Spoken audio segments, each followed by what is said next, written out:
na-afịa ọ Italian nke a asa mma ịghọtago nke a asa mma nke a original eta even na Ghana eta even na-ekwu na ịghọtago ịkpọ ntu bụzi a talk of the day na ịkpọ ntu bụzi ife akpụ n'ọnụ ọ bụzi okwu sekpụ ntị enwe ebe ọ dị na bishop ọ dị na fada ọ dị na pastor all those big men eforo some of them have destroyed these young boys through ịkpọ ntu gee ntị eburu parents di nwa gị body school boost only men only boys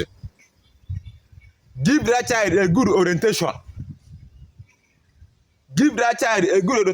gwa that na ihe ọmụra jikọrọ nwoke na nwoke wee arụ